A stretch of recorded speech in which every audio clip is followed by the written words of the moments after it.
Bonjour Nisrine. Bonjour Khadija. Alors on commence avec cette réunion africaine de haute importance qui a été organisée hier à l'initiative du Maroc. Une réunion qui a été organisée au siège de l'Organisation mondiale du commerce, OMC. Tout à fait Khadija. Cette rencontre illustre parfaitement l'engagement constant du Maroc en faveur de l'Afrique à travers toutes ses actions Elle traduit également son rôle de leader à l'échelle continentale. Les débats plutôt ont essentiellement porté sur les résultats de la conférence de Nairobi, un événement qui, je vous le rappelle, avait permis d'obtenir des résultats historiques pour l'Afrique. Concrètement, le paquet de Nairobi comprend une série de décisions visant à encourager l'émergence de l'économie des États défavorisés du continent à travers le secteur agricole particulièrement. Alors il n'y a pas que le secteur agricole pour le développement en Afrique. On parle bien sûr de développement à travers une bonne gouvernance et c'est dans cette optique, Nisrine, que s'est ouvert hier le forum sur les obligations municipales africaines. Tout à fait, l'événement s'est ouvert dans la capitale sénégalaise Dakar avec l'objectif donc de promouvoir le développement du continent et d'examiner les moyens pour y parvenir. Il s'agit aussi de mettre en avant le poids économique du continent africain et les opportunités d'y investir. Les détails avec notre correspondant à Dakar, Pape Cheikh Diouf. Le forum sur les obligations municipales africaines, une rencontre au seul objectif, faire prendre conscience aux maires et autorités territoriales du continent le poids économique que constitue l'Afrique. Alors tout le séminaire, tout le forum que nous avons organisé ici, c'est premièrement faire prendre conscience aux États qu'il y a là un guichet pour les villes qu'il ne faut pas qu'ils bloquent. Et deuxièmement, faire en sorte que les collectivités territoriales sachent comment se présenter au marché financier. Parce que les gens ne mettent pas leur argent pour ne pas gagner de l'argent.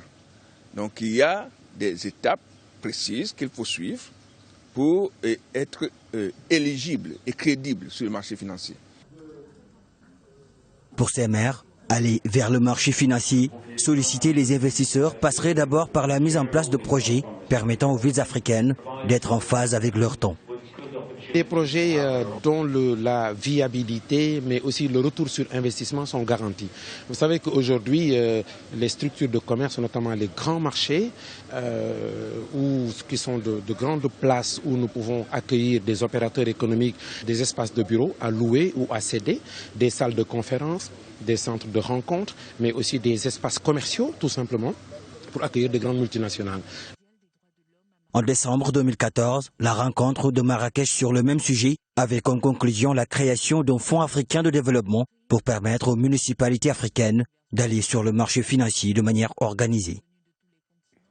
Et on enchaîne, Nisrine, avec ce coup dur pour l'économie gabonaise. Un géant pétrogazier australien a fermé ses succursales dans le pays. Et ce n'est pas tout. Un groupe anglo-néerlandais a lui mis en vente quelques actifs pétroliers gabonais. Oui, Khadija, après moult hésitations, la compagnie australienne dont vous venez de parler a fini par plier bagage alors qu'elle faisait partie des majeurs dans l'exploitation pétrolière au Gabon, tout comme Total, Shell ou encore Sinopec. La société australienne fait ainsi les frais de la crise pétrolière sans précédent qui touche de plein fouet le Gabon et qui lui ampute non seulement des ressources financières mais également des emplois dans le secteur. Pour rappel, des milliers de postes de travail sont menacés ou supprimés depuis le début de l'effondrement des cours du baril de pétrole.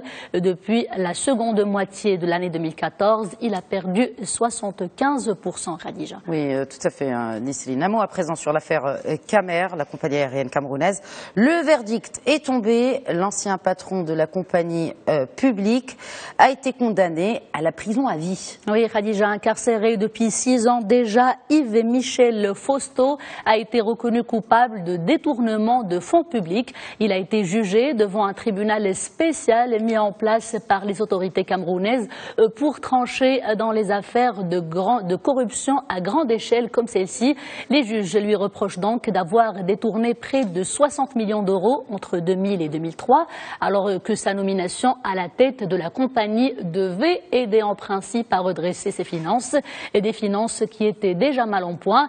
Yves Michel Fotso a bien évidemment toujours clamé son innocence. Ses avocats avaient boycotté les audiences pour vice de procédure, une stratégie qui n'a pas été payante. En tout cas, qui donnera l'exemple. On ferme par un chapitre santé, et en Côte d'Ivoire, la lutte contre le sida, la tuberculose et le paludisme enregistrent un bilan positif. Un bilan présenté par le président Alassane Ouattara lui-même. C'était devant le président du Fonds monétaire mondial de lutte contre ces trois fléaux, Khadija. Ce dernier a d'ailleurs loué les efforts très remarquables menés par Abidjan dans le cadre de cette lutte. Concernant le VIH, par exemple, les indicateurs montrent une baisse significative. En Côte d'Ivoire, le taux de prévalence est passé de 3,7% à 2,7% pendant l'année dernière en comparaison avec celle d'avant. Et c'est avec cette information sur le chapitre santé que l'on arrive à la fin de ce JT Afrique. Merci Nisrine.